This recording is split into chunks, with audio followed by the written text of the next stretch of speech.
Hello everyone, मेरा नाम सत्यम है। आज से मैं अपने चैनल पर आप सभी को जीएस के टॉपिक पढ़ाने वाला ही नहीं बल्कि याद कराने वाला हूँ, जिसमें मैं कुछ क्रिएटिव और इनोवेटिव टेक्निक का यूज़ करूँगा, जिससे चीज़ें एक ही बार पढ़ने में आपके माइंड में चली जाएं। तो हम लोग जीएस में सबसे पहले पॉलिटी और हिस्ट्री स्टार्ट करेंगे, जो कि हफ्ते में 3 दिन पॉलिटी क्लास और 3 दिन हिस्ट्री की क्लास होगी। संडे को हम लोग मैथ या रीजनिंग का कोई एक पर्टिकुलर टॉपिक उठाएंगे और उसको अच्छे से करने की कोशिश करेंगे। तो पॉलिटी स्टार्ट करने के पहले मैं अपने बारे में और अपने चैनल के बारे में आप सभी को कुछ बता देता हूँ। मैंने यूकेपीएससी का मेंस दिया है, जिसका रिजल्ट आना अभी बाकी है। मैंने बीएससी मैथ से किया है यूनिवर्सिटी ऑफ इलाहाबाद से। एमए हिंदी लिटरेचर से किया है। और भी बहुत कुछ है बताने को, जो कि मैं किसी और दिन आपको बताऊँगा। ये है मेरा चैनल सत्यम मैजिकल जीएस एकेडमी, जिस पे मैं आपको जीएस, मैथ, रीजनिंग के टॉपिक कराने वाला हूँ। डेली सुबह 8 से 9 के बीच में करंट अफेयर्स का टॉपिक स्टैटिक पोर्शन से लिंक करके कराने वाला हूँ। और करंट बर्निंग इशूज़, जो कि 2 दिन 3 दिन पे जो भी इशूज़ करंट में रहेंगे, उसको मैं अच्छे से कराने वाला हूँ। अब बात करते हैं कि मेरे चैनल का मेन मोटिव क्या है। तो मेन मोटिव आपको याद कराना, कंटेंट देना और राइट और यूजफुल इन्फॉर्मेशन देना है। हम याद कैसे कराएंगे? तो जैसे कि आपको पता होगा कि हमारे ब्रेन के 2 पार्ट होते हैं, एक लेफ़्ट और दूसरा राइट। लेफ़्ट पार्ट लॉजिक पे काम करता है, right part imagination, visual, story, इन सब पे काम करता है। तो मैं आपको विजुअलाइजेशन, निमोनिक्स, रिदम, स्टोरी, जो कि बेसिकली हिस्ट्री में हम लोग अप्लाई करेंगे, जिससे उसमें मूवी स्टोरी के माध्यम से हम लोग याद करेंगे, तो एक ही बार में चीज़ें हमारे मेमोरी में चली जाएंगी। पिक सिस्टम, मेमोरी पैलेस, ये सब मैं जब टॉपिक पढ़ाऊँगा तो आपको वो दिखेगा। तो जब हम राइट ब्रेन का ज़्यादा यूज करते हैं तो चीज़ें हमारी परमानेंट मेमोरी में जाती है। तो एक ही बार पढ़ने पर चीज़ें आराम से याद हो जाती हैं और हम एग्ज़ाम में अच्छा परफॉर्म करते हैं। तो ये तो हो गया मेरे बारे में और चैनल के बारे में। अब बात करते हैं संविधान का। संविधान क्या है? संविधान एक प्रकार का विधान या कानून है, जिससे किसी देश की सरकार की रूपरेखा क्या है, उसके कार्य क्या हैं, उसके बारे में हमको पता चलता है कि सरकार का और दूसरे अंगों का क्या एक रिलेशन है, उसके बारे में पता चलता है।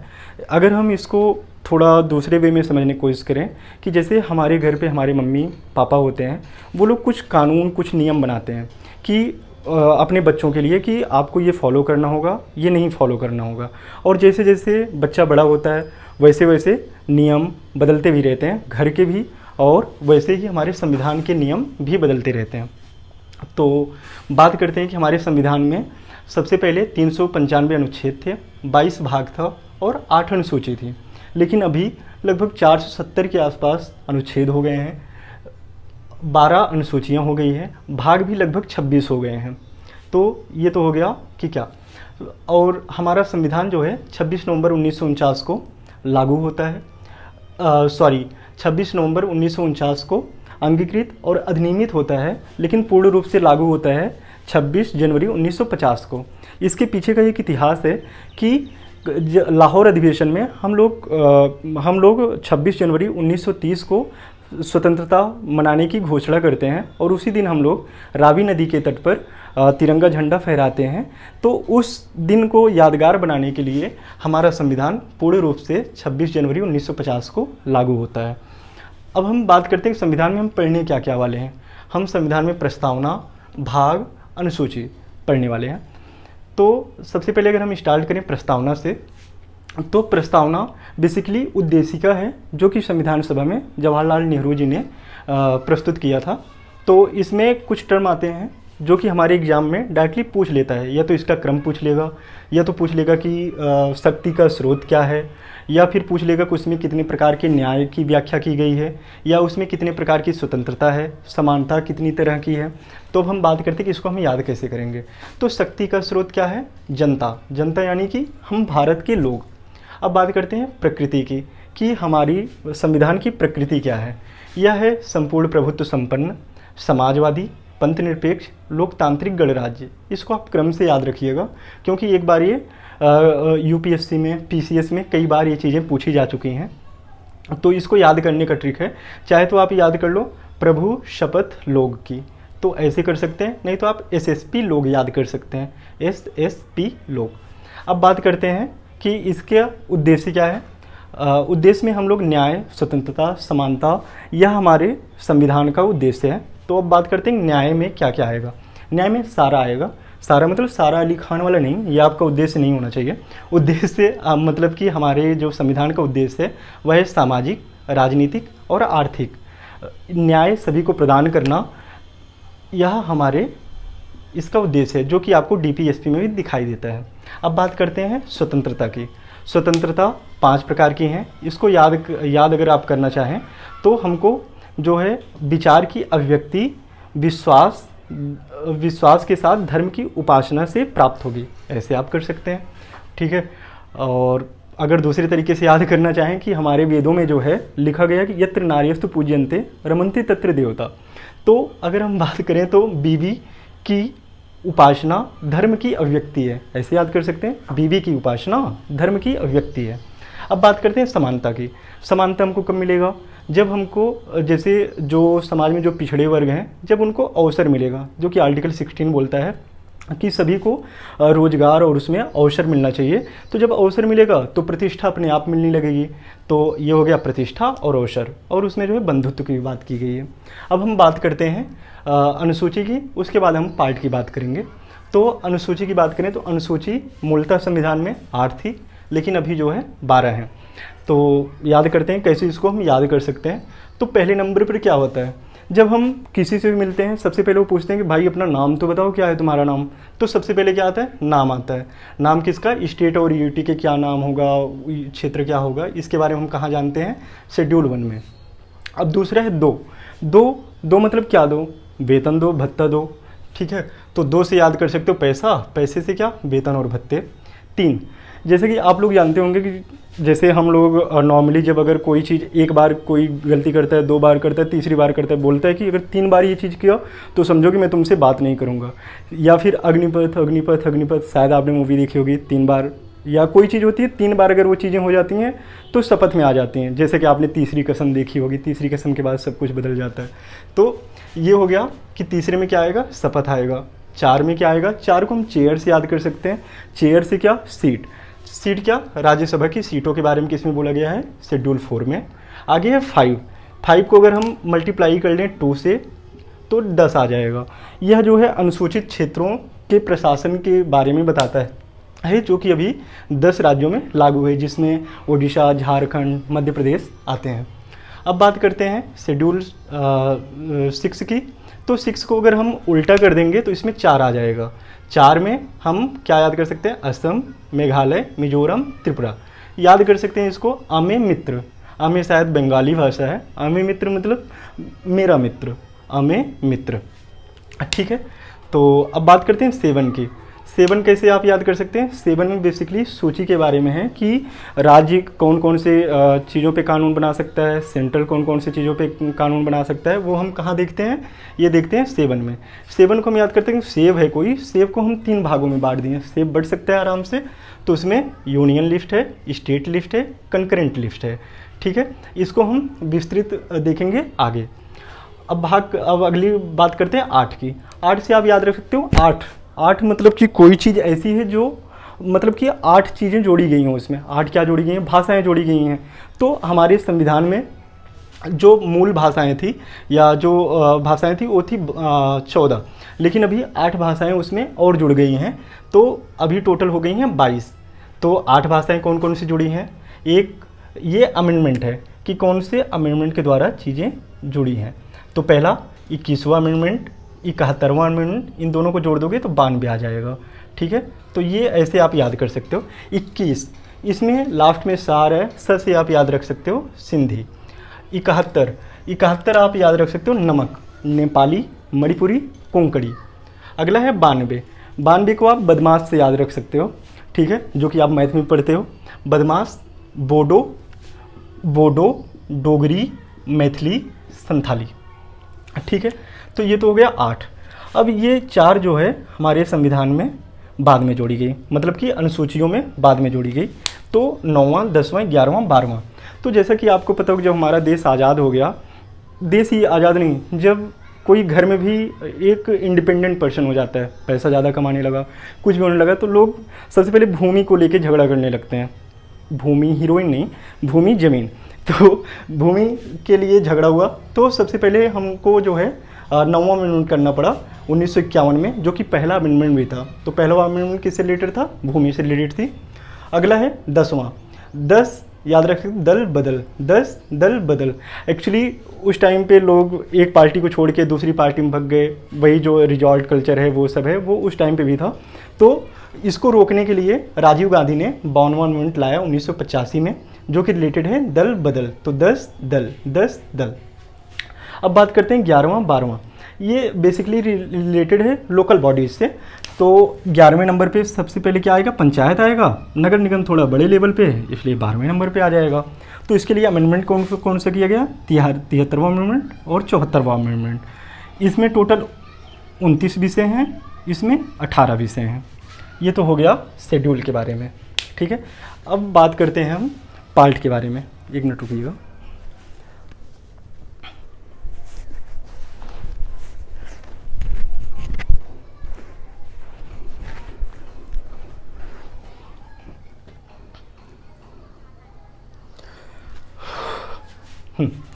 सॉरी, दिल्ली में कुछ ज़्यादा ही गर्मी है। अब बात करते हैं भाग की। भाग टोटल 22 है। तो सबसे पहले अगर हम बात करें, अगर भाग को याद रखने के लिए आप सबसे पहले 3 चीज़ें याद रखो। एक 12, 36, 152। 12, 36, 152 में आपको राज्य की डिफिनीशन मिलेगी। तो इससे चीज़ों को आप थोड़ा सा तोड़ सकते हो। आपके एग्जाम में जब आर्टिकल आता है, अगर आपको याद है कि ये आर्टिकल कहाँ से कहाँ तक रिलेटेड है, तो भी आप कुछ क्वेश्चंस अटेम्प्ट कर सकते हो। लेकिन मैं आर्टिकल का 1 घंटे का वीडियो लाऊंगा, जिसमें 395 अनुच्छेद जो हैं, उसमें जो इंपॉर्टेंट लगभग 200-250 अनुच्छेद हैं, उसको 1 घंटे में आपको याद करा दूंगा, जिसको मैं वही निमोनिक्स, विजुअलाइजेशन उससे याद कराऊंगा कि चीज़ें एक ही बार में पढ़ने पर आपको वो हमेशा के लिए याद होंगी, ठीक है। तो बात करते हैं 12, 36, 152 में क्या है? राज्य की डिफिनीशन है। तो अब इसको हम आगे तोड़ते हैं। तो केंद्र और उसके राज्य क्षेत्र कहाँ से कहाँ तक है? 1 से लेके 4 तक है। उसके बाद नागरिकता है 5 से लेके 11 तक। जैसे कि हमने कहा कि 12 पे क्या है? राज्य की डिफिनीशन। तो आपको याद हो जाना चाहिए 12 के पहले कुछ तो आएगा, यानी कि 11। अब यानी कि 5 से लेके 11 तक क्या है? नागरिकता है। अब 12 से कुछ स्टार्ट होगा, कहाँ तक जाएगा? 36 तक, क्योंकि 36 पे क्या है? राज्य का डिफिनीशन है। इसलिए 12 से लेके 35 तक क्या आ गया? फंडामेंटल राइट आ गया। अब बात करते हैं डीपीएसपी की। डीपीएसपी किस में आपका है? सॉरी, डीपीएसपी आपका 51 में है, ठीक है। डीपीएसपी आपका जो है 36 से लेके 51 तक है। फंडामेंटल ड्यूटी आपका 51 ए में है, ठीक है। इसके बाद केंद्र आता है। केंद्र जो है 52 से लेके 51 तक है। राज्य 152 से 237 तक है। तो हमने बोला था कि 152 पे भी राज्य की डिफिनीशन है, तो 152 से लेके 237 तक ये है। तो अब बात करते हैं कि राज्य का ये हो गया। 7वां किससे रिलेटेड है? 7वां 238, ये भी राज्य से रिलेटेड था, लेकिन अभी ये जो है 7वें अमेंडमेंट के द्वारा इसको हटा दिया गया है, ठीक है। तो आर्टिकल 238 हट गया है। तो 238 आप याद रखना कि 238 हट गया है, तो उसके पहले जो होगा वहाँ तक किसका होगा? राज्य का होगा। 152 से 237। अब बात करते हैं यूटी की। तो यूटी हमारा है 239 से लेके 242 तक है। इसको एजीटी 238 के बाद 242 तक जाएगा। अब बात करते हैं ग्राम पंचायत का। भाग 9 की बात करते हैं। तो भाग 9 में ग्राम पंचायत है, नगर पालिका है, सहकारिता है। इसको याद कैसे करेंगे? जो हमारे गांव के प्रधान होते हैं उनको हम ओ भी करके बुला लेते हैं। ओ प्रधान जी इधर आओ। तो कहाँ से कहाँ तक है? 243 से 243 ओ तक है। लेकिन जब हम नगर पालिका में जाते हैं, जब मेयर से मिलते हैं, तो उनको हम प्रणाम जी करते हैं, ठीक है। तो वैसे आप याद रख सकते हो पी से लेके जेड जी तक है। अगला है सहकारिता, कोऑपरेटिव सोसाइटी, जो कि 97th अमेंडमेंट के द्वारा जोड़ा गया था। यह है जेड एच से जेड टी तक है, ठीक है। 243 जेड एच से 243 जेड टी तक। अब बात करते हैं कि 10 और 16 की। 10 और 16 आप याद रख सकते हो कि कुछ विशेष वर्गों से रिलेटेड है। विशेष वर्गों में वही SC ST आएंगे। यहाँ पे SC और ST के बारे में उनका कैसे उनका प्रशासन कैसे चलेगा उसके बारे में बात कर लेते हैं। यहाँ पे भी है कि उनको जो है लोकसभा, राज्यसभा, विधायिका, वहाँ पे उनको जो है आरक्षण वगैरह कैसे मिलेंगे उसकी बात हम करते हैं, ठीक है। अब अगर हम 5 और 6 को जोड़ लें, 5 और 6 से कोई एक रिलेशन बैठा लें, ये किस में आ जाएगा? 11 में आ जाएगा। सेंट्रल स्टेट संबंध किस में है? 11 में है। अगला है 12। 12 से आप याद रख सकते हो 12 वित्त, 12 वित्त, ठीक है। यह कहाँ से रिलेटेड है? 12 वित्त या 264 से लेके 300 ए तक है। आपको याद होगा कि 300 ए जो है 44वां अमेंडमेंट के द्वारा जोड़ा गया था, जो कि आप बार बार पढ़ते हो। मोरारजी भाई देसाई के टाइम पे 44वां अमेंडमेंट के द्वारा जो है इसको फंडामेंटल राइट से लीगल राइट कर दिया गया था। तो इसमें वित्त, संपत्ति, करार, मुकदमा आता है, ठीक है। भाग 13 की बात करें तो इसमें व्यापार और वाणिज्य की बात होती है। यह कहाँ से रिलेटेड है? 301 से लेकर 307 तक। आप अपना ये आर्टिकल याद रखना, इसके पीछे आपको 307 ऑटोमेटिक याद हो जाएगा। क्यों याद रखोगे? क्योंकि यह आप लोगों से रिलेटेड है, मतलब हम लोगों से। यूपीएससी 323 से लेकर 323 बी तक है, आपको याद ही रह। यूपीएससी सॉरी, कैट आपका कहाँ से कहाँ तक है? 323 ए से लेके 323 बी तक है, ठीक है। और यूपीएससी के बारे में कहाँ से कहाँ तक है? 308 से लेके 323 तक। अब बात करते हैं निर्वाचन का। निर्वाचन किस में है? भाग 14 में है, जो कि 324 से लेके 329 तक है। उसके बाद कुछ विशेष वर्ग है, जो कि 330 से लेके 342 तक है। इसमें हम बात करते हैं कि वही SC ST को लोकसभा राज्यसभा में आरक्षण वगैरह कैसे मिलेगा, उसका बात करते हैं। भाग 17 रिलेटेड है ऑफिशियल लैंग्वेज से। 17 से आप याद रखिए खतरा।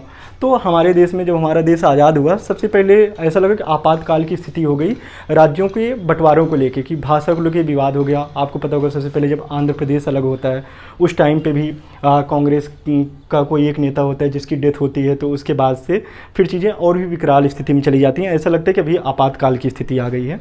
तो हम याद कर सकते हैं कि 17 आपातकाल की स्थिति। खतरा किससे बना? ये बना 300 राजभाषा को लेकर 343 से 351 तक। अब बात करते हैं भाग 18 की। 18 का कुछ भी आप याद रख सकते हो, जैसे ठाएँ ठाएँ बहुत सारी गोलियां चल रही हैं, तो जब बहुत सारे गोली वही सेना भी विद्रोह कर दी, तो वो किस में आ जाएगा? आपातकाल में आ जाएगा, 352 से लेकर 360 तक। अब याद कर, इसका है भाग 19, मिस। तो 19 किससे रिलेटेड है? मिसलेनियस से।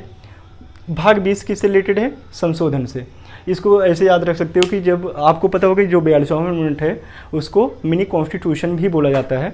इंदिरा गांधी अमेंडमेंट करती जा रही थी, तो लोग बोल रहे थे बस बस बस बहुत हो गया, अब रहने दो करने को। तो बस बस कहाँ पे बोलते हैं?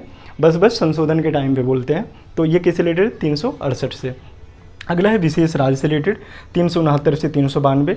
इसमें हम जैसे कि जम्मू कश्मीर का वो था, नॉर्थ ईस्ट के जो राज्य हैं उनको कुछ स्पेशल स्टेटस दिया गया है वहाँ के प्रशासन को लेके, वहाँ के कानून को लेके।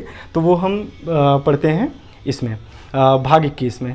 अगला है भाग 22। भाग 22 बेसिकली रिलेटेड है टाइटल से, जो कि 393 से लेके 395 तक है। तो ये तो हो गया हमारी प्रस्तावना, भाग अनुसूची, ठीक है। तो ये तो भी मैंने थोड़ा थोड़ा पढ़ा दिया है आज, जैसा कि ये मेरा पहला वीडियो था, तो थोड़ा सा इंट्रोडक्शन भी देना था और कई दिनों से स्टार्ट करने की कोशिश कर रहा था, तो सोचा कहीं से तो स्टार्ट करूं। तो हो सकता है कि थोड़ा सा ये छोटा है या मेरे बोलने पे कहीं कहीं कुछ मिस हो गया हो, तो उसके लिए सॉरी।